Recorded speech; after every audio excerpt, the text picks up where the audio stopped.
Toyota est donc en tête des 24 heures du Mans. Depuis le départ, la Toyota numéro 7 est la voiture de tête.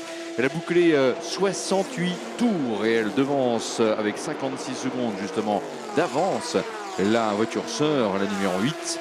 Fernando Alonso est actuellement au volant. Le même Fernando Alonso a en ce moment 1 minute 54 d'avance sur Nathanaël Berton qui pilote la rébellion numéro 3.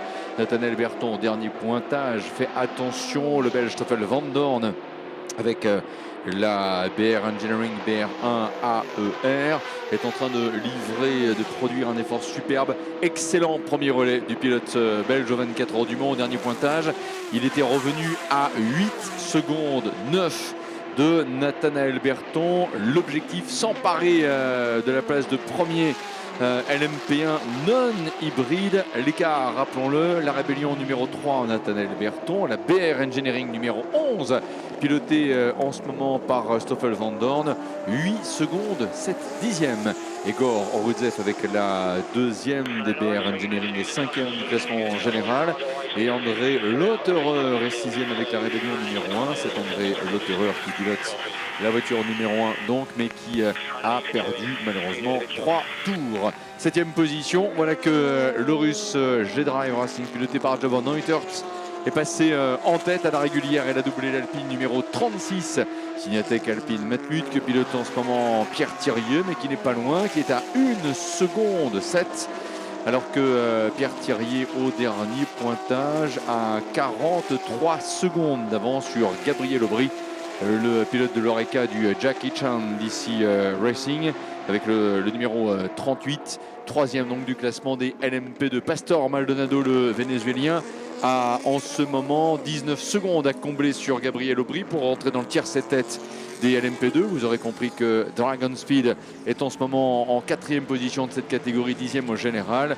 David Admeyer Hanson au dernier pointage avait 5 secondes et demie de retard sur l'Oreca Dragon Speed. Il est lui en 11e position, 5e de la catégorie LMP2 avec l'Oreca Jackie Chan DC Racing numéro 37. 12e, le team Baikones avec l'Enso numéro 4, relais en cours pour Oliver Webb. 13e position pour le premier châssis Ligier en LMP2. C'est l'équipe United Autosport qui l'engage. Un relais en cours pour Phil Hanson, associé à Philippe Albuquerque et à Paul Di Resta. 14e position pour l'Oreca du TDS Racing avec le numéro 28. Piloté par Loïc Duval, Mathieu Vaxivière et François Perraudot. Un relais en cours pour Loïc Duval. 15e position, Idexport avec l'Oreca du team de Paul Lafargue, de Paul Louchatin et de Memo Roras. Alors que l'on retrouve en ce moment Memo Roras au volant avec 19 secondes d'avance sur Vincent Capillaire.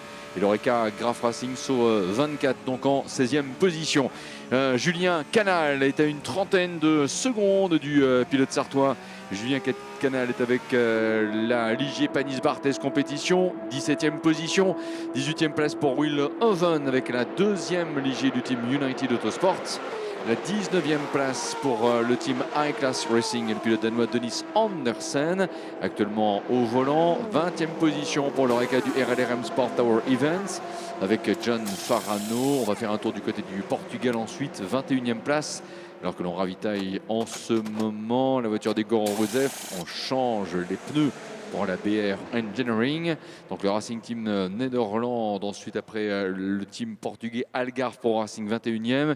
Les Néerlandais Fritz van Aert actuellement au volant en 22e position. 23e place pour Giorgio Selna Giotto qui pilote la Dallara du Cettina Racing Villorba Corset. 24e position pour Inter Europol Compétition. Et là, Ligier actuellement piloté par Nigel Moore. 25e Larp Compétition et la Ligier numéro 50 de Erwin Creed. 26e place pour l'Oreca du team Duquesne Engineering. Et un relais en cours pour Pierre Rag. 27e position pour la Ligier Arc Bratislava. Henrik Enquist en ce moment en plein relais. 27e, 28e place. Elle est bien remontée. La voilà revenue dans la première page classement qui affiche les 35 premières lignes, les 35 premières positions. C'est la BR Engineering Gibson pilotée par Henrik Edman pour le compte du team Dragon Speed.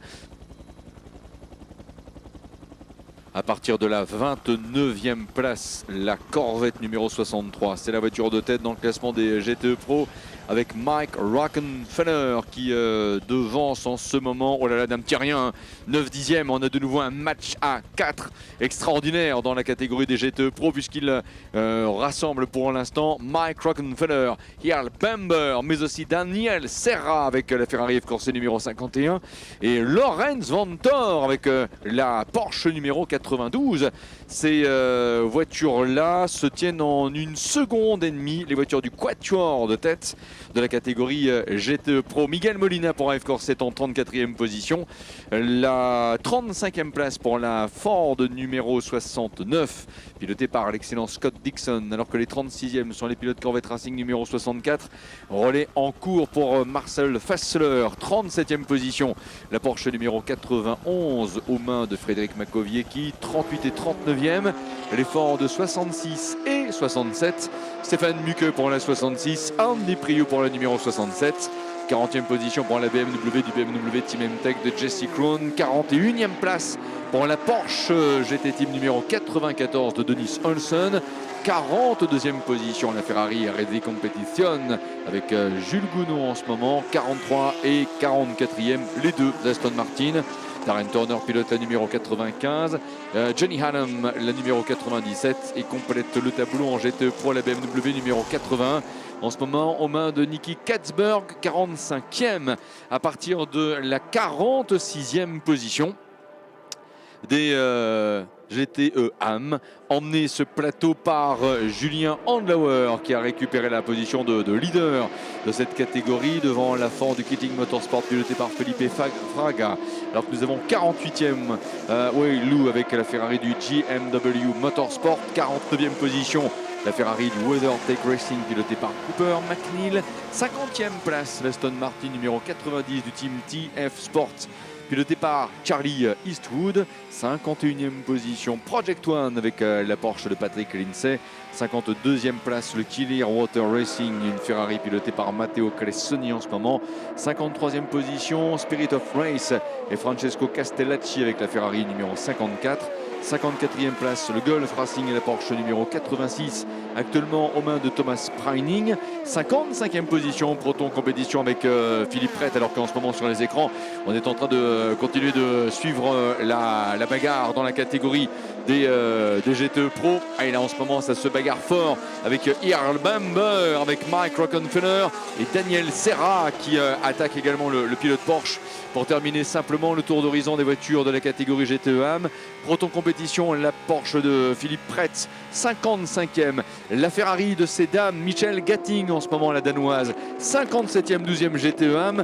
Devant MR Racing et la Ferrari numéro 70. Andrea Piccini est au volant de la Ferrari numéro 60, 59e position. La Porsche actuellement pilotée par Giorgio Roda d'MC Proton Racing, la voiture ex pole position en GTE AM est avant-dernière. Et c'est l'Aston Martin numéro 98 pour laquelle il n'est pas facile de combler les problèmes et les places perdues en raison d'un problème de direction assistée qui complète le tableau. Allez, regardez bien, écran géant. En ce moment est en train de se jouer le tiercé de tête dans la catégorie des GTE Pro et la Ferrari pilotée par Daniel Serra au coude à coude avec la Porsche et elle prend l'avantage avant d'arriver à Indianapolis.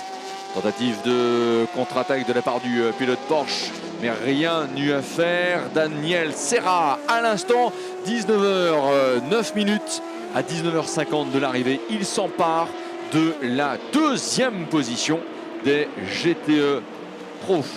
So Daniel Serra has just gone up into second place in LMGTE Pro, but for how long we don't know because he has a Porsche driven by Earl Bamber, which is hot on his heels.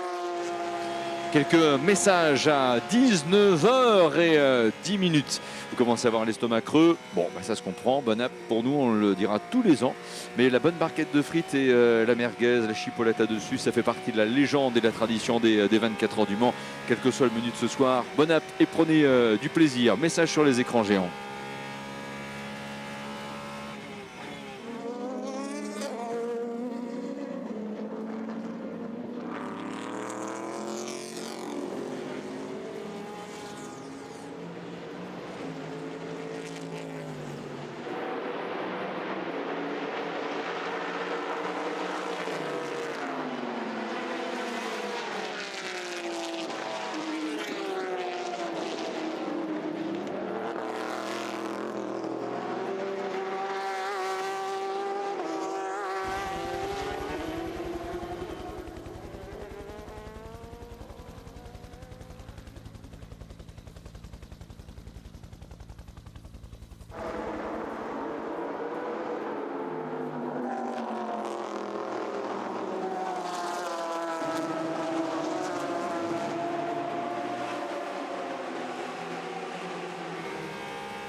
19h12. 19h12. Les Toyota, Fernando Alonso très rapide, plus vite que le poleman Kamui Kobayashi. L'écart redescendu à 51 secondes et 6 dixièmes. Kamui Kobayashi reste leader. Le précédent écran vidéo nous invitait à aller par la boutique Gant et vous ferez bien de le faire. Place centrale du village, c'est l'habilleur officiel des 24 heures du Mans. L'arrêt chez Panis Barthez, compétition de Julien Canal. On m'avait dit, cher Fabien Barthez, que vous êtes là aujourd'hui.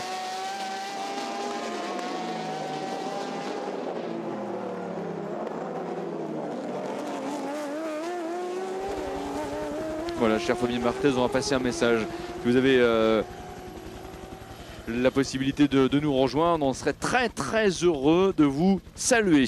Nigel Moore réalise avec un tour en 3.31, 3.33, 3.33, 143 le chrono record pour la Ligier du team polonais Inter Europol Compétition. Job Van Uitert, leader des P2. 3 secondes 9 d'avance sur Pierre Thirier qui a lui-même 52 secondes d'avance sur Gabriel Aubry. La Corvette de Mike Rockenfeller a 1 seconde 3 d'avance sur la Ferrari de Daniel Serra. Après que Daniel Serra ait réussi à doubler, et sincèrement, c'est pas évident de le faire. Un pilote Porsche en général, Jarl Member en particulier, alors que Lorenz Vanthoor est en 4e position avec la Porsche numéro 92. Les voilà qui repassent à l'instant devant nous. La Corvette, top. La Ferrari numéro 51, Mike Rockenfeller, Daniel Serra, puis Jarl Member et Lorenz Vanthoor. Il va être très intéressant de voir comment les écarts vont évoluer. Alors regardons déjà les chronos. Mike Rockenfeller est passé en 3.52 132. Il a quasiment perdu pas loin de la demi-seconde sur Daniel Serra qui est en ce moment à 1 seconde 47 de l'Allemand au volant de la Corvette. Jarl Member est passé en 3.51.6 et Lorenz Vanthoor en 3.51.2. Il a même été du quatuor des pilotes en tête pour la catégorie GTE Pro le plus rapide. –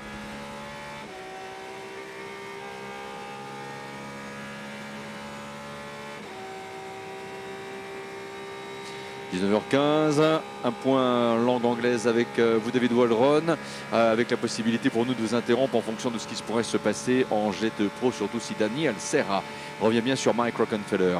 L'arrêt chez TDS de l'Oreca numéro 28. So at 7:15, there have not been any great changes in the positions, but the battles are very close because actually Fernando Alonso is beginning to whittle down the lead of car number 7. And if you remember last year that during the night, Fernando Alonso did a marvellous stint in which he took back nearly 2 minutes out of the lead of number 7, which helped number 8 to victory. So the battle in LMP2 at the moment is still between G-Drive Racing and Signatech Alpine, but Jacob Van Uitert has managed to eke out a little lead. And in 3rd place, Jackie Chan DC Racing is quite a way behind. In the LMGT Pro category, the battle is still going on between the first 3, 1, 2, 3, Corvette, AF Corse, Porsche GT team, while in the LMGT AM category, in 1st place, we still have Keating Motorsports, pursued by Dempsey Proton Racing Porsche, and in 3rd place, the JMW Motorsport number 84 Ferrari. L'arrêt des voitures du duo de tête dans la catégorie LMP2, mais là, cette fois-ci, c'est la G-Drive qui est devant. Jovan Uitert a relayé par Roman Rusinov, alors que l'on n'a pas ouvert la portière de l'Alpine numéro 36. Un tir-off de pare-brise enlevé, nettoyage des phares, ravitaillement. Il va s'agir de changer également les pneus. Oh là là, et malgré ce changement de pilote, alors qu'il va repartir devant. Et c'est le Russe. C'est le Russe qui repart. Et à l'instant, Pierre Thirier également. Très bonne gestion de ces deux arrêts stands, mais là avec un bonus quand même pour la formation G-Drive.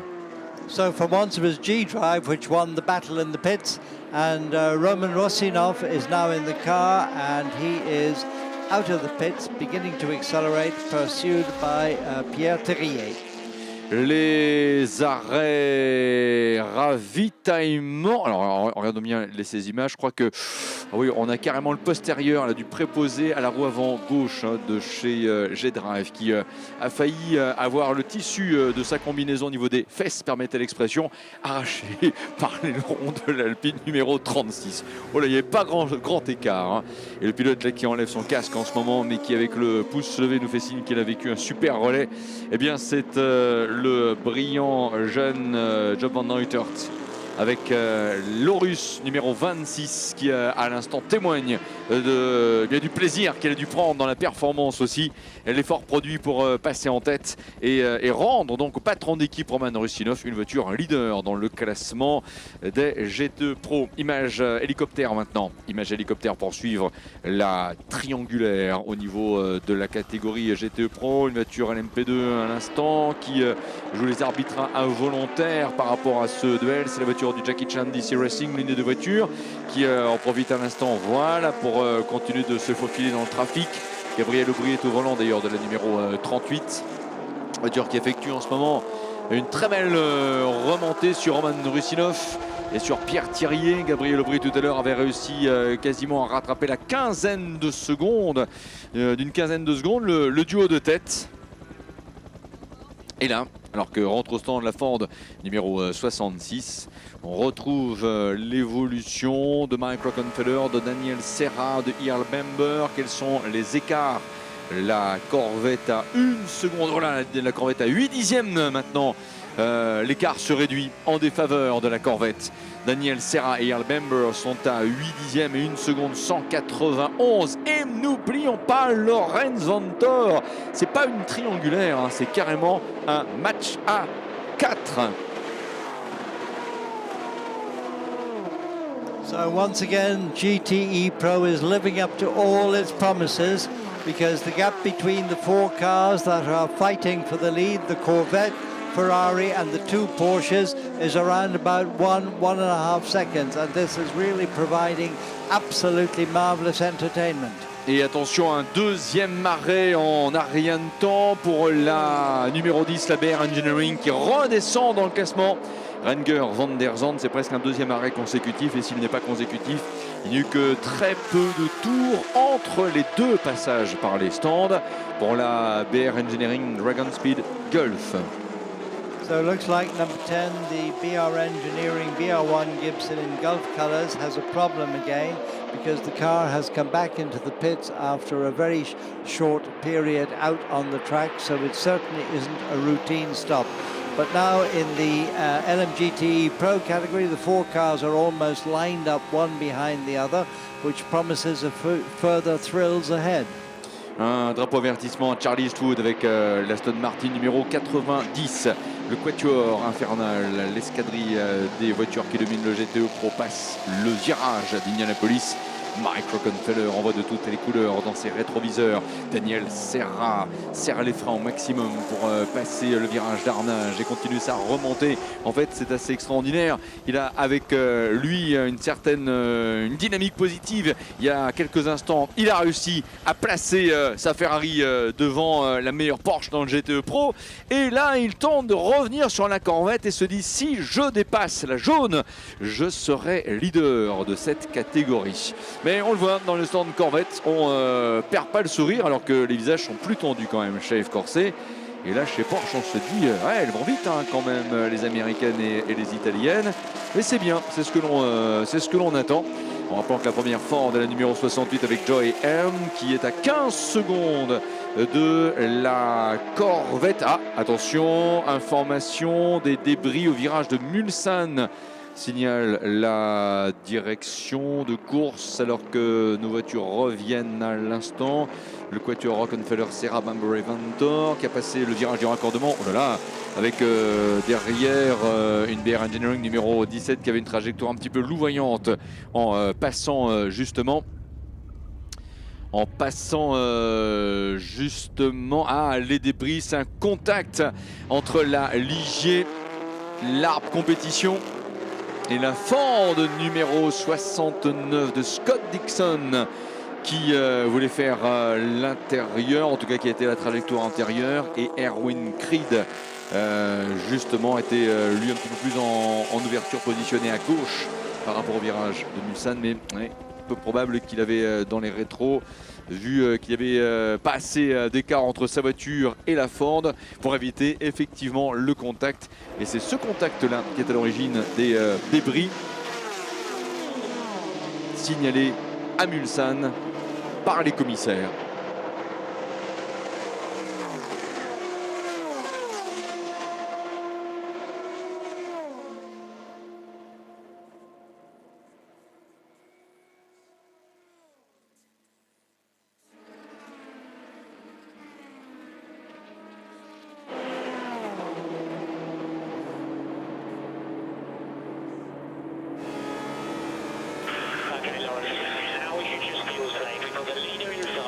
Kamui Kobayashi au volant de la Toyota numéro 7.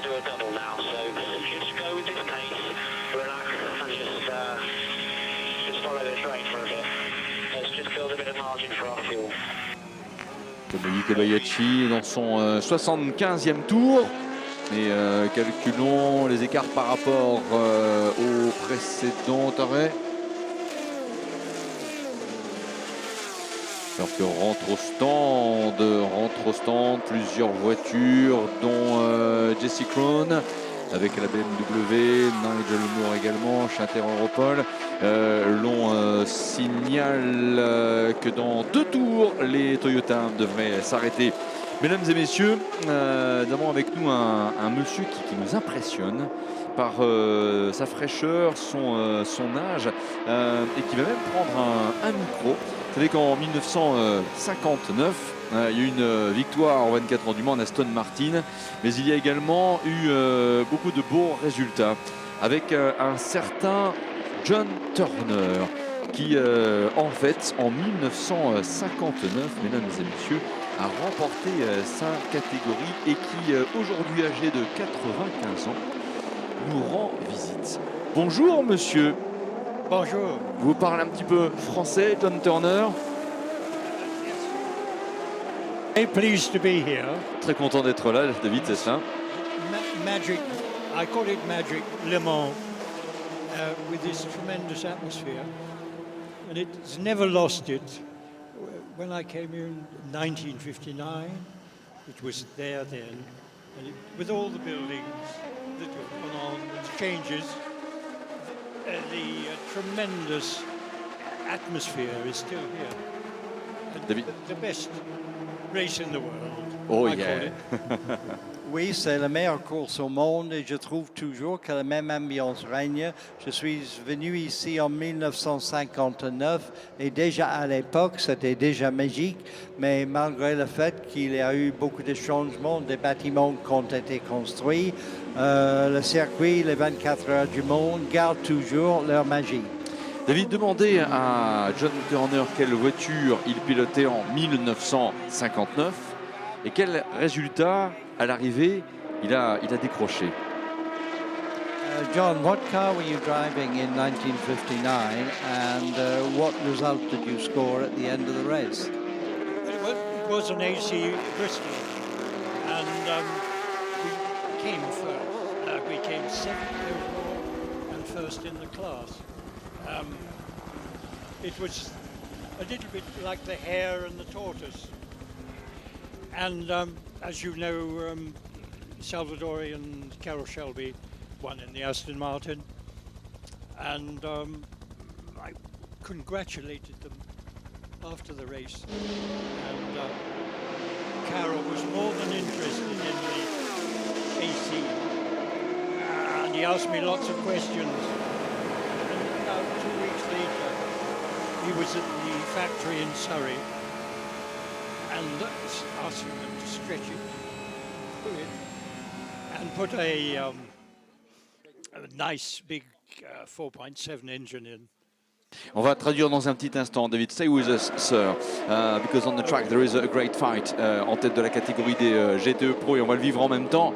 As it was, I suppose, in 1959, mais là en ce moment dans les lunes d'hier, Mike Rockenfeller est rattrapé par Daniel Serra. En tout cas, il résiste. Alors que Daniel Serra est également témoin de la lutte fratricide entre les pilotes Porsche Earl Bamber et Lorenz Vanthoor. Alors que la voiture de tête s'arrête. L'arrêt de Kamui Kobayashi. Fernando Alonso s'était arrêté également pendant votre témoignage, John Turner. Il est reparti.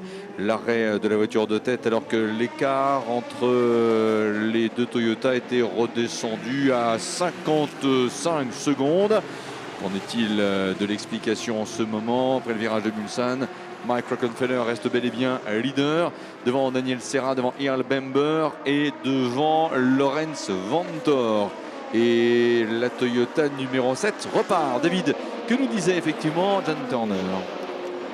Bon, c'est que j'étais là en 1959 et en fait j'ai gagné ma catégorie et j'ai terminé la course à la 7e place. Et ensuite, comme vous vous rappelez, c'était l'année où Aston Martin a marqué sa première victoire, tout classement confondu. Et après, je suis allé féliciter les pilotes. Et Carroll Shelby, il était vraiment très intéressé par la AC Cobra en me demandant si on pouvait allonger le châssis, l'élargir un peu. Et 2 semaines plus tard, il était à l'usine en Surrey et là, il a pondu l'idée de mettre un gros moteur Ford dans la AC. Et c'est comme ça qu'est née la C Cobra par la suite. Et pendant ce temps, la Corvette Mike Rockenfeller reste leader des GTE Pro. Les voitures passent le virage Porsche. John Turner, parlez-nous du pilotage sur le circuit des 24 heures du Mans avec la grande ligne droite d'une Audière. Il y avait également le passage par Maison Blanche, la courbe d'un lobe sans chicane. C'était comment le circuit en 1959? So what was it like driving the circuit in 1959? Because obviously you had the Mulsanne straight without chicanes, you had the Dunlop curve, and of course you had the famous Maison Blanche. Well, of course.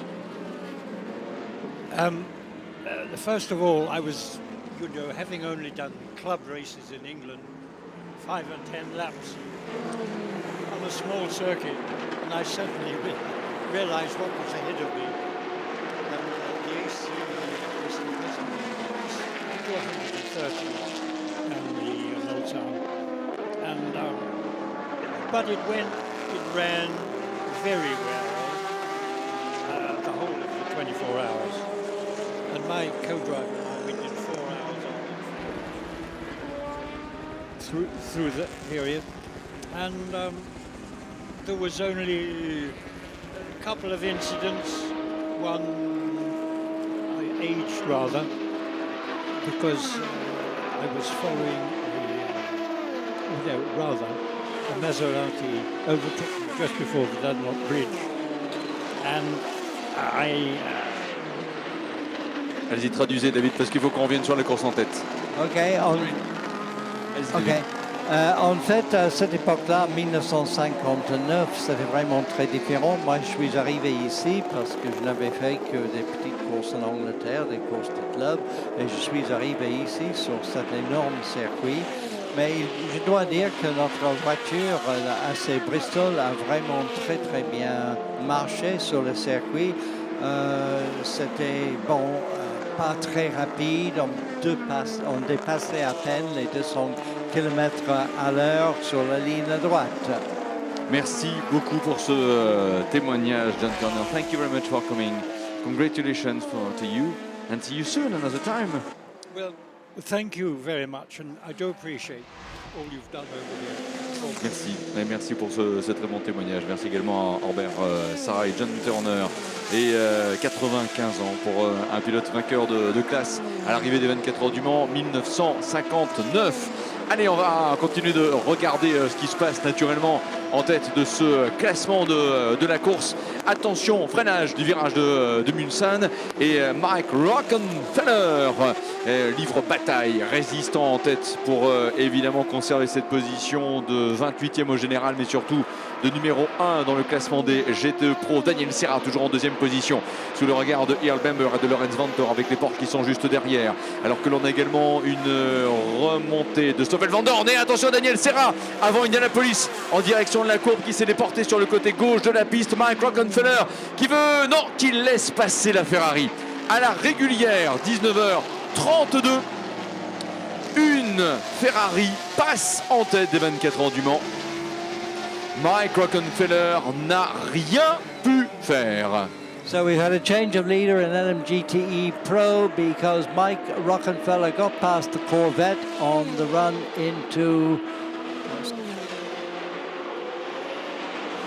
on the way into Indianapolis, and we now have a Ferrari in the lead in the LMGTE Pro category. Et attention également à quelques gouttes possibles. La direction de course nous dit qu'on peut avoir de fines gouttelettes dans 2 minutes, selon les capteurs radar de Météo France, avec l'observation de la progression de la masse nuageuse. So we may have a few drops of rain possible around about 19:35, 25 to 8. We shall see.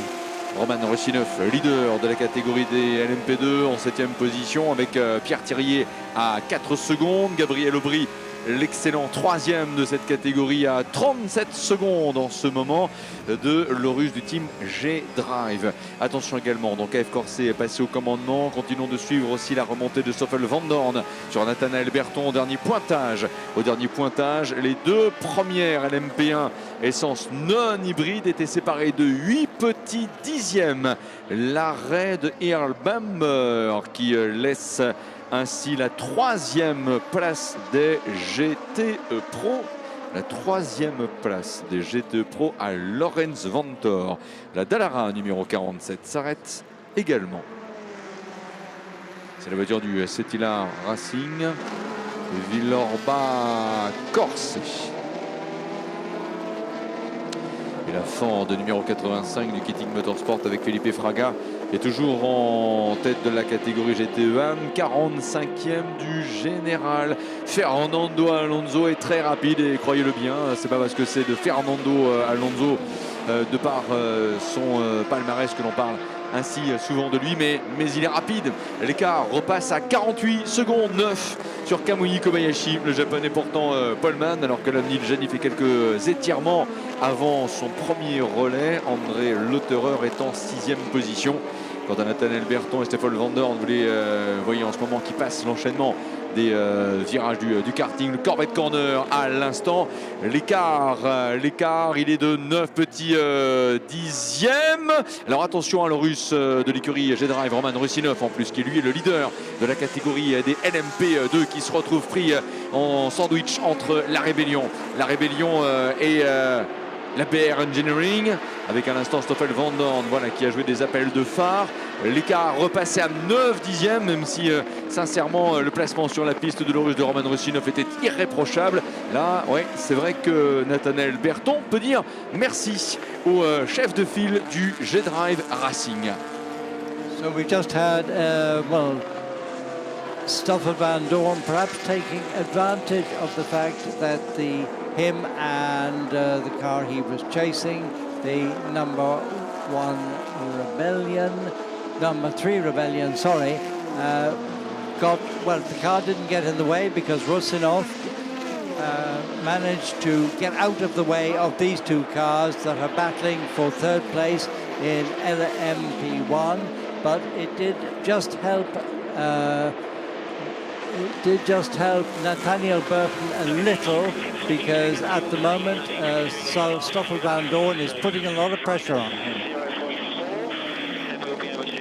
Un peu plus tôt avec le micro de Thomas Bastin, on entendait Ron Keating qui parlait de tout l'espoir qu'il mettait dans Felipe Fraga, le pilote actuellement au volant de la Ford GT en catégorie AM. Eh bien, ça a l'air de effectivement être répondu son espoir, puisque 3,54 805 jamais depuis 15 heures. Eh bien, la Ford en GT AM, la Ford de couleur de Wins, avait été aussi rapide pour la voiture qui est en tête en catégorie LMGTE AM. Oui, Winston, c'est le 80e anniversaire également. Cette marque de produits additifs et lubrifiants, et c'est bien, se sont associés justement à cette campagne fordiste de Ben Keating, qui est aussi un distributeur des produits Wins. Mais c'est pas parce qu'on est distributeur que l'on peut avoir un oui aussi spontané, qu'il n'empêche, Ben Keating a obtenu lorsqu'il a demandé à Wins de s'associer à son équipe pour les 24 heures du Mans. Kamui Kobayashi, Fernando Alonso, 49 secondes l'écart, alors que l'on suit en ce moment le duel Nathaniel Bertrand et Stoffel Van Dorn pour le bénéfice de la 3e position du général et la première place symbolique de leader. LMP1 essence non hybride et les voitures passent à l'instant le virage d'Arnage. L'arrêt de la Ferrari numéro 61, l'arrêt de la Ferrari numéro 61 du Clearwater Racing.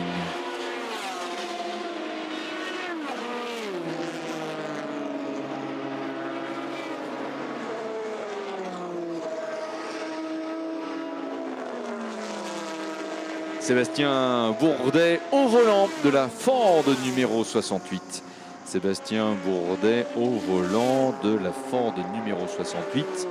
Relais également de Tristan Gomendi avec l'Oreca Graf Racing numéro 39.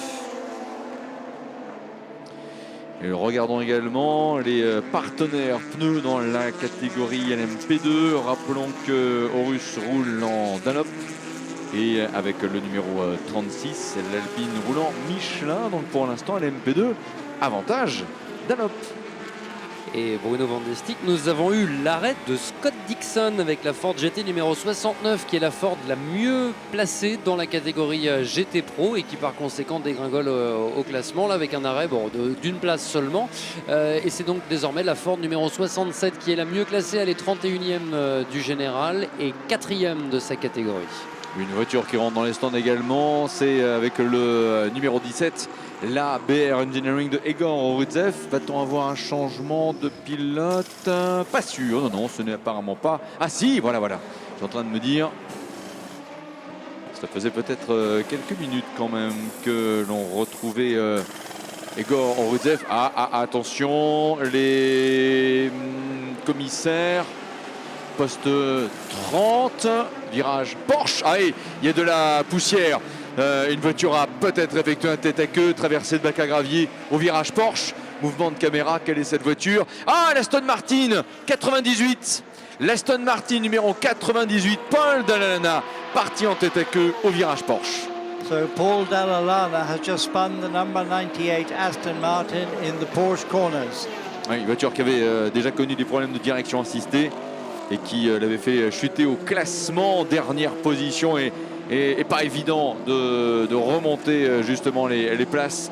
Voilà, Paul Dalla est invité par le commissaire à emprunter la surlargeur pour retrouver justement une bande stabilisée en surface qui permet ainsi de contourner le bac à gravier et de reprendre part à la course. Sergei Sirotkin a relayé Egor Orudzev au volant de la voiture du SMP Racing, la BR Engineering numéro 17. So we've just had Egor Orudzev has been relayed by Sergei Sirotkin in the number 17 BR Engineering BR1 AER. Oh là, oui, pour Paul Dalla. Il est un petit peu là sur le côté, il va se mettre à droite. Je crains. Alors là, il le fait exprès. C'est vrai que de loin, on pourrait croire que c'est un bac à gravier par rapport à la couleur, comme ça, une vue hélico. Mais non. En fait, je pense que Paul Dalla, très intelligent, a coupé la piste et passé par là. Vous l'avez vu donner des coups de volant. Pas que la voiture connaisse de nouveaux problèmes de direction assistée, encore que, mais c'était pour débarrasser en fait la carcasse de pneus des cailloux qui se sont incrustés dessus. L'arrêt de Mike Rockenfeller. L'arrêt de Mike Rockenfeller avec la Corvette qui était ex-leader maintenant, enfin qui était leader, qui est ex-leader maintenant, dépassé par la Ferrari de Daniel Serra.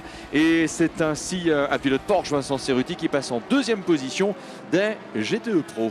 Avec le numéro 92, absolument Bruno, Laurence Vantour qui est au volant et changement de leader donc dans la catégorie GT Pro avec la F Corset, la 51, la Ferrari qui est donc en première position de sa catégorie, suivie donc par la Porsche numéro 92 et la Corvette 63 qui est au box, vous le voyez en ce moment. Pas de changement de pilote pour cette Corvette. Mike Rockenfeller reste au volant, on nettoie bien le pare-brise, on vérifie les pneumatiques et c'est un gros ravitaillement carburant là pour la Corvette 63. Oui, je suis bien de votre avis, on vérifie attentivement les pneus en se disant Est-ce que Mike s'est fait dépasser par la Ferrari avec peut-être des pneus moins efficaces ici? Bien que comme ce sont des Michelin, en théorie, ils sont toujours efficaces. En tout cas, la Corvette repart à l'instant. La Corvette repart à l'instant. Oh là là, oui. C'est pour ça qu'ils vérifiaient. Ils avaient peut-être vu cette image qui nous avait échappé. Avec un élément qui me paraît être un peu plutôt un élément caoutchouté. En fait, oui, c'est à mon avis un marqueur de virage. Un fameux floppy qui avait été défait ou shooté par une autre voiture avant et sur laquelle, effectivement, la Corvette avait roulé. Stoffel Vandoorne au stand avec le SMP Racing, la numéro 11, 4e. Et donc Nathanaël Berton va rester en 3e position. Regardons également chez Graf Racing, Vincent. Tristan Gomendi affiche un chrono record. Oui, Bruno, absolument. En 3 minutes 29 secondes et 817 millièmes, le Graf Racing et le pilote manceau français Tristan Gomendi en LMP2 avec le numéro 39, amélioration en 3 29 817. Bravo. La 98, l'Aston Martin qui a été rentrée dans son stand. On a retiré le capot avant. Oui, les problèmes de direction sont peut-être malheureusement toujours bel et bien présents pour Paul Dalla-Lana. Voiture revenue au stand sur le coup des 19h40. Fernando Alonso, ouais, pas mal. 52 secondes, l'évolution de l'écart. Michael Alessin est au volant maintenant de la BR Engineering numéro 11 après le relais de Stoffel Vandoorne. Il s'en est fallu de peu pour qu'il passe dans le tiercé tête, qu'il passe en fait la rébellion numéro 3 pour rentrer dans le tiercé tête. Et la lutte est loin d'être terminée. G-Drive et Signatec Alpine, Matmut pour le duo de tête en P2. Pierre Thirier à 10 secondes de retard sur la G-Drive, alors que Gabriel Aubry en ce moment est en train de revenir ou tente en fait tour après tour de réduire l'écart sur le duo Russinov-Thirier. Il est à 43 secondes de la voiture de tête. Et si vous aimez les chiffres, à 19h45 bientôt, eh bien nous avons déjà bouclé 80 tours depuis le départ. 80 tours réalisés depuis le départ. Et effectivement, cette Toyota numéro 7 qui se maintient au sommet de la hiérarchie avec une avance de 51 secondes sur Fernando Alonso, la Toyota numéro 8, à la 2e place. 51 secondes d'écart entre les deux voitures de tête en ce qui concerne les chronos. Kobayashi passé en 3:21 875 avec la Toyota numéro 7 lors de son dernier passage, et un chrono de 3:24 238 pour Fernando Alonso sur la Toyota numéro 8 à la 2e position. Des arrêts au stand, c'est le cas ici pour l'Idexport avec la 48 en LMP2, elle est 15e du général, et nous avons deux voitures très importantes qui s'arrêtent, et notamment les deux leaders de la catégorie GT Pro qui s'arrêtent en même temps avec la Ferrari numéro 51 et la Porsche numéro 92. Vous le voyez sur les écrans géants, arrêt simultané des deux voitures de tête de la catégorie GT Pro. David Waldron. Okay, thanks very much, Vincent. And the two leaders in LMGTE Pro, the AF Corse Ferrari with Daniel Serra and the Porsche GT of Laurens Vanthoor, have both come into the pits together. So now the mechanics will do their utmost to see who can get the car out the quickest. Et l'arrêt aussi de la Rebellion Racing numéro 3 en 3e position. Arrêt au stand pour Nathanaël Berton, le pilote français qui est à son box, alors que la Porsche numéro 92 repart. Est-ce que la Porsche 92 repart avant la Ferrari numéro 51? Eh bien attention, regardez, c'est incroyable. Eh bien oui, la Porsche passe devant, regardez, pile en sortant des stands. La Porsche devant la Ferrari, elles se sont arrêtées au même moment, les deux voitures de tête de la catégorie GT Pro. Elles sont restées le même nombre de secondes quasiment dans le box. Et alors attention, parce que regardez, la Corvette est arrivée juste derrière, ce qui fait donc qu'il n'y a pas eu de changement. La Porsche 92 est 1, en 2 c'est la Ferrari numéro 51, et en 3 la Corvette. C'est juste dingue là ce qui vient de se passer. Well, as it was the Porsche mechanics who got their man out fastest, but just as the two cars left the pits, they were joined by the number 63 Corvette with Mike Rockenfeller still at the wheel. So there is no let up in the battle in LMGTE Pro. It's providing all the thrills we want. L'arrêt de la rébellion numéro 3 qui se termine et Nathaël Berton qui reprend la piste. Nathaël Berton qui reprend la piste avec la rébellion numéro 3 mais qui eh bien, est passé en 5e position. Voilà, retour en piste à l'instant. Marc. Oui, parce qu'avec cet arrêt, effectivement, eh bien, on trouve les deux BR Engineering du SMP Racing en 3e et en 4e position. À 19h47 minutes, après 4h47 minutes de course, on a bien les deux Toyota, la 7, la 8, un écart autour de 50 secondes, bien que Fernando Alonso vient encore une fois de réaliser un temps inférieur à 3,20, 3,19, 881 contre 3,22, 724 pour Kamui Kobayashi. L'écart est toujours autour de 50 secondes. Et donc ensuite, eh bien, il y a bien les deux prototypes du SMP Racing, l'équipe russe, avec deux pilotes russes en ce moment au volant, Mikhail Halishin et Sergei Sirotkin. La 11, la 17, avant de trouver les deux rébellions, la 3, la 1 qui a été retardée par les ennuis, mais qui pointe en 6e position. Avant Lenzo du Baicoles Racing qui elle aussi a eu des problèmes et pointe en 7e position dans cette catégorie. Bien sûr, et le Dragon Speed est en 8e position dans l'NP1. Et Daniel Serra qui se maintient avec la Ferrari numéro 51 mais qui a été poursuivi de très très près. On l'a vu là avec une belle attaque de la Ferrari 51 pardon, excusez-moi. Avec voilà, Bruno, regardez parce que vous avez Oui. Et la Corvette qui est pas très loin mais qui a été gênée en fait par deux prototypes. Avec Mike Rockenfeller, alors qu'à Indianapolis, la Porsche de Lorenz Vanthoor résiste comme Mike Rockenfeller avait résisté plus tôt à un Daniel Serra. On sent qu'il a fait sauter tous les cadenas, Daniel Serra. Allez, il attaque, on se dit on a tout à gagner, attaquer maintenant, même à 19h et 10 minutes de l'arrivée. Et en ce moment, vous avez donc une Porsche devant une Ferrari, devant une Corvette et une autre Porsche aussi, avec Jarl Bamber qui n'est pas très très loin.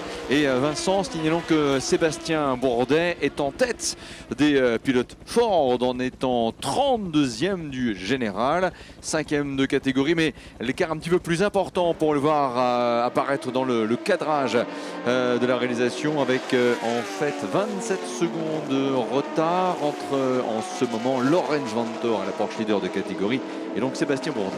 Et on regardait bien l'attaque aussi de la Ferrari là, qui s'est fait dépasser par un proto. Donc effectivement voilà, le proto qui va tenter de dépasser la qui Porsche rentre au stand, ouais. Ouf. Voilà, ça y est. Ouais, c'est en tout cas vous avez vu, même avant d'entrer au stand, on double quelqu'un, la seconde ou les 2 secondes qui auraient été perdues à rester derrière la Porsche en se disant la boîte d'accélération arrive en restant derrière la Ferrari. Mais ça aussi au final, à l'heure des fameux totaux de fin de course, ça aurait pu coûter cher. Qui s'arrête? C'est Gabriel Aubry avec la numéro 38, 3e des LMP2. Et Lorenz Vanthoor qui ne se laisse pas faire avec la Porsche 911 RSR là. Regardez bien, passage du côté de la Dunlop, descente de la Chapelle. Et chez Porsche, forcément, on est attentif. Oui, Thomas Laurent également en piste avec la rébellion numéro 3. Thomas Laurent en piste avec la rébellion numéro 3. André Lotterer s'est arrêté selon toute vraisemblance. Oh, la Ferrari numéro 54 dans le bac à gravier. Francesco Castellacci s'est fait surprendre. Et là, la voiture va décrocher avec la tête de course alors qu'elle était brillante, 5e, tête à queue dans l'enchaînement des virages du pont dans la marge de la zone en descente. Voilà, il est parti en tête à queue, j'ai envie de dire tout seul, le pilote de la Ferrari. Et puis il était beau celui-là. Malheureusement, pardon David, ça va être difficile d'en repartir.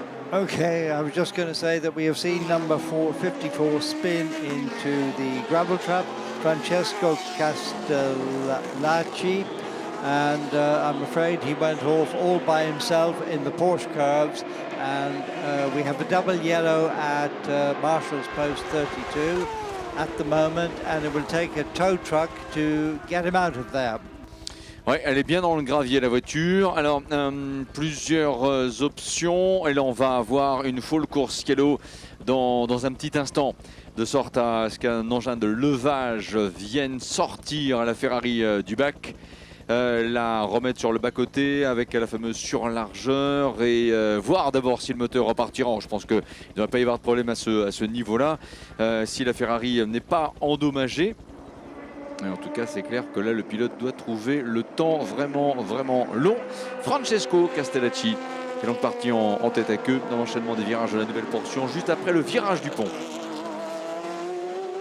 Il retrouve, alors là, voilà effectivement le full course yellow. Ah, c'est toujours difficile pour les pilotes, Vincent, Marc et David, on peut le dire, et notamment pour Daniel Serra, voilà, qui est obligé en ce moment de, bien ses compagnons de jeu aussi d'ailleurs, hein, de ne pas dépasser les 80 km/h. So we now have full course yellow, and obviously no car is allowed to exceed 80 kilometers per hour anywhere on the track.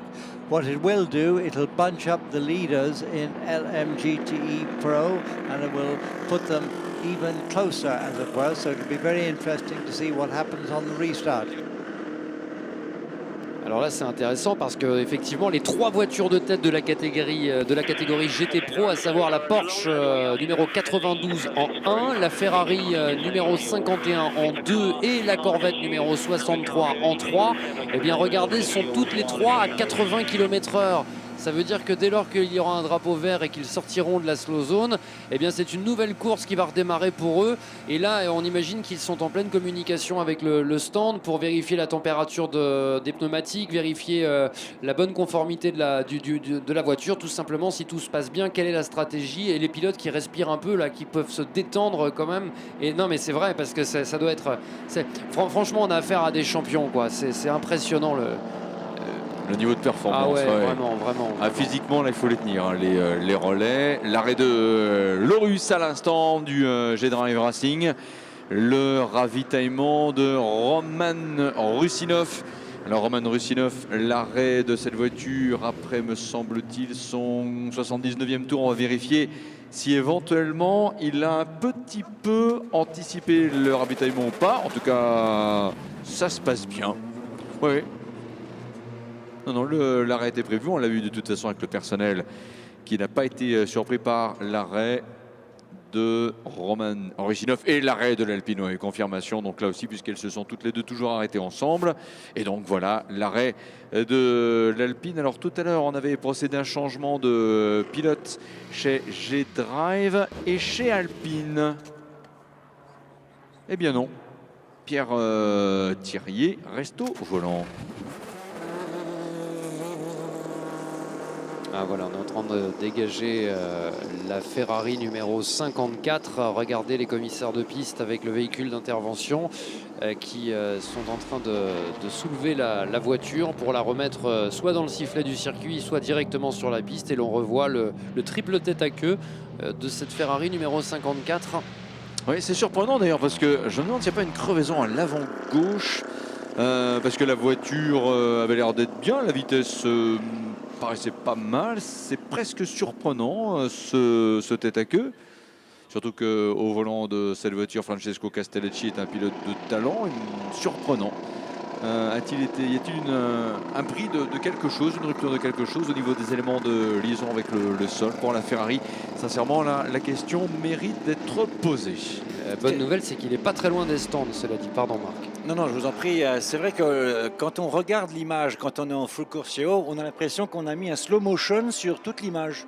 Toutes les voitures, absolument. Tout le monde est pareil comme ça. Et c'est bien parce que cela permet justement de ne pas dénaturer la course, de ne pas, évidemment, si on mettait des safety cars, même en mettant 3 ou 4 ou 5, il y aurait une influence sur les écarts entre les voitures. Et ensuite, il y aurait des discussions sans fin. Ah, mais dites donc, Christophe Bouchu. Bonjour, monsieur. Ah, Christophe Bouchu, on n'a pas déménagé dans le bâtiment du module sportif. On va lui envoyer un SMS. Ah ouais, ce serait sympa qu'il vienne nous voir, Christophe Bouchu. Regardez, on travaille dans le stand de l'Aston Martin 98, là. Ouais. On est en train de préparer le fond plat. Et regardez, ça y est, la Ferrari numéro 54 qui va réussir. Et Bruno avait raison, il y a peut-être une crevaison à l'avant gauche. Hein. Ouais. Alors, elle revient au stand, elle n'est pas très loin. J'ai l'impression qu'elle est plus en sous-pression. Oui, c'est ça, oui. Ça frotte de pas partout. Seulement à l'avant, mais oui. Hein. C'est bizarre. C'est complètement bizarre tout ça. Ouais. À l'arrière, à l'avant, c'est bizarre ça. Oui, alors on s'est demandé si c'est pas l'arrière droite maintenant. Oui. tout Mais cas, même à l'avant aussi, vous avez raison, on dirait de partout. parce que la façon dont elle décroche est assez surprenante. On dirait qu'il y a une baisse de pression générale. Bon, à voir. Le SMS à Christophe Boucher est envoyé. Voilà. Bon, ben voilà. C'est quel numéro déjà, Christophe? 0. Alors c'est ça, c'est 06 86 38. Vous avez au moins les 6 Ça premiers coupe, chiffres. Thomas. Voilà.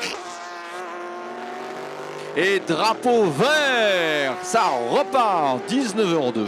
Avec Green 19h57, flag, pardon. green flag, the race is on again. Il ne faut pas se tromper. 19h02, c'est le temps qui nous sépare du drapeau d'Ami, mais il est 19h57. La montre Rolex pendule officielle des 24 heures du Mans.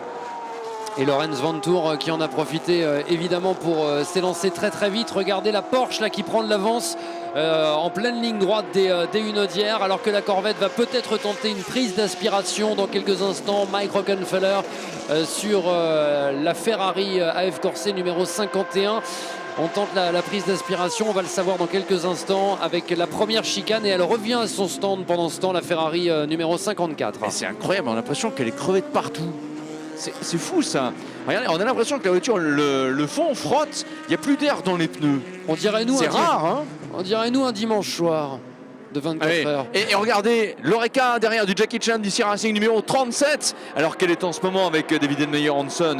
Elle était 4e de la catégorie. Elle a perdu aussi de précieuses secondes en rentrant au stand en même temps que la Ferrari. Et Mike Rockenfeller va-t-il réussir à dépasser Daniel Serra avec la Ferrari numéro 51? Réponse dans un instant. Ça attaque sévère avant la deuxième chicane des Hunaudières, mais ce ne sera pas suffisant. Et il y a une Porsche devant eux, mais qui n'est pas en fait dans la même position au niveau du classement. Alors quelle Porsche est-ce d'ailleurs? Pour l'instant nous avons Earl Bamber avec la numéro 93 aussi qui est là. Alors en fait Lorenz Vanthoor est en tête, hein, rappelons-le. Voilà, effectivement on ne peut pas se tromper, alors que Lenso rattrape ses deux voitures. Voilà, la Ferrari partie en tête à queue, qui est rentrée dans son stand. Oh là là, que les pneus sont bizarres.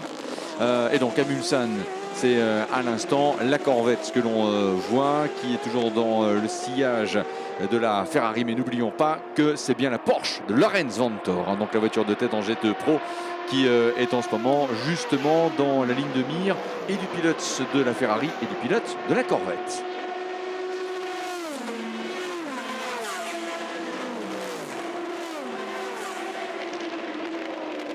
Ricky Taylor est reparti avec l'Oreca, Jackie Chan, DC Racing, l'arrêt de David Zollinger, l'arrêt de David Zollinger avec l'Oreca Algarve Pro Racing numéro 25.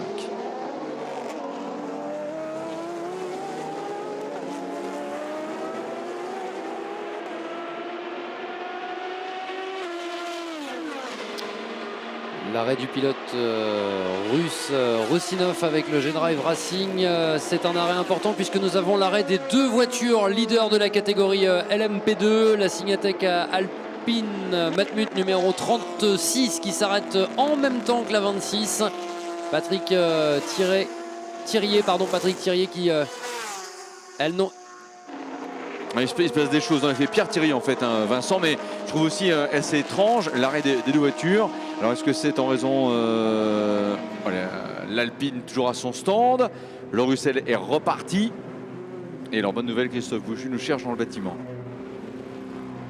Alors est-ce en raison du règlement avec le fameux splash and dash? Attention, attention, attention à l'Alpine qui va repartir, et en même temps il faut faire attention à une voiture GT qui repartait en même temps mais qui restera derrière elle, la Porsche numéro 78, et repasse pendant ce temps les voitures du quatuor de tête en GTE Pro.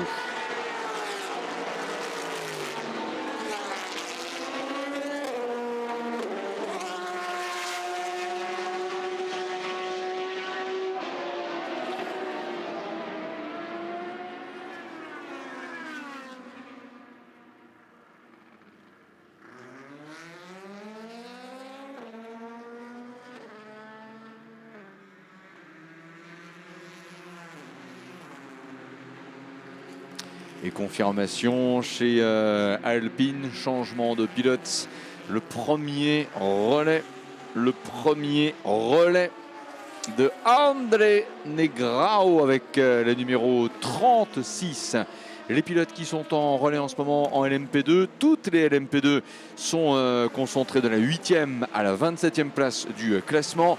Opintung pour le Jackie Chan DC Racing, 10e du général, 11e Dragon Speed, Pastor Maldonado, 12e TDS Racing, François Perrodo, 13e la Ligier 22 United Autosport, Phil Hanson, 14e le Jackie Chan DC Racing, la 37 Ricky Taylor, 15e le Graf Racing So 24 Tristan Gomendi, 16e Il Export Memo Roras, 17e la deuxième Ligier United Autosport Willoven, 18e la Ligier Panis Barthez Compétition Julien Canal, 19e l'Oreca du RLRM Sport Tower Events John Farano, 20e le Cetila Racing Villeurbanne Corset avec Andrea Bellicchi, 21e le High Class Racing Denis Anderson, 22e Inter-Europol Compétition la Ligier numéro 34 Nigel Moore, 23e le Racing Team Nederland Guido van der Gaard, 24e Algarve David Zollinger, 25e Ducan Engineering Romain Dumas, 26e l'Arc Compétition Erwin Creed et la 27e place Arc Bratislava. On se souvient d'ailleurs de la touchette de la Ligier l'Arc Compétition numéro 50 avec la Ford numéro 69. Pénalité de quelques secondes infligée d'ailleurs à la voiture de l'écurie l'Arbre Compétition un petit peu plus tôt, alors que la Ford numéro 85 est toujours la voiture de tête en GTEA. Felipe Fraga, le Brésilien, au volant.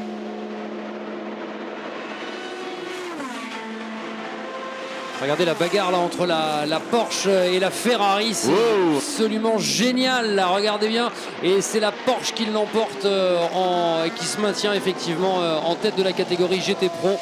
Ah, c'est superbe cette bagarre en catégorie GT Pro avec les trois voitures de tête, la Mike Rockenfeller qui est à moins de 2 secondes de la Porsche 92. Je parle de la Corvette 3e donc. L'arrêt de la Ligier numéro 34 du Team Inter-Europol, Nigel Moore au stand. Et tout à l'heure nous avions suivi aussi le duel entre Rebellion et SMP Racing. Alors là par contre la faveur, le vent a tourné en faveur de SMP Racing. Maintenant les deux BR Engineering sont, attention poste 6, des drapeaux jaunes. Nous sommes là dans le virage du tertre rouge. Alors que se passe, la 43. L'Oreca numéro 43, John Farano, le pilote canadien, avec cette voiture du team RLRM Sport Tower Events, parti dans la pile de pneus, virage du tertre rouge. Les dégâts paraissent peu importants, mais il n'empêche, sortie de piste. Elle était 20e au moment de sa sortie de piste, et on a eu l'arrêt du Bikoles Racing Team avec la numéro 4 qui s'arrête à son stand.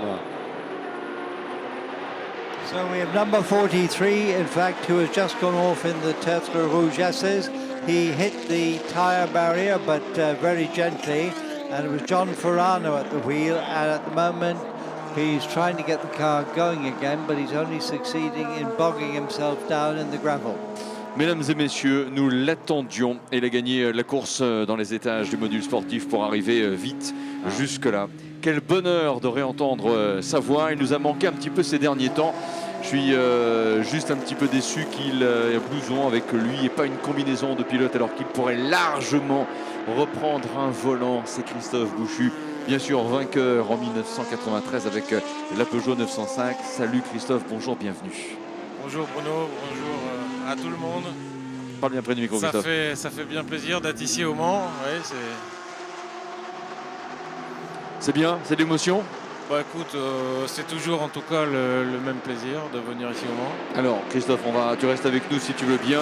La direction de course en ce moment procède à la neutralisation de la course. Safety car, et ça c'est la conséquence de la sortie de piste de l'Oreca RLRM Sport de John Farano pour la première fois à 20h et 6. Oh, une autre voiture en difficulté. avec le virage du tertre rouge. Renger van der Zande, le pilote de la BR Engineering, engagé par Dragon Speed, était également dans l'échappatoire de ce virage. Et ceci amène une question, alors que Fernando Alonso rentre au stand.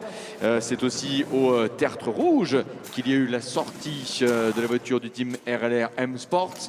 Est-ce en raison d'une touchette entre les deux voitures? On n'a pas vu la scène, ou alors est-ce une pure coïncidence? Pour l'instant, question sans réponse. David, pour dire que nous sommes donc en safety car. Okay, so at the moment we are under the safety car rules because basically of what happened in Tertre Rouge. We saw another car that was very slow there, so we don't know whether or not it was involved in the incident or whether the off of the Oreca was due to contact with another car. So we have safety cars out for the first time in this race. Christophe Bouchu, regard sur la course.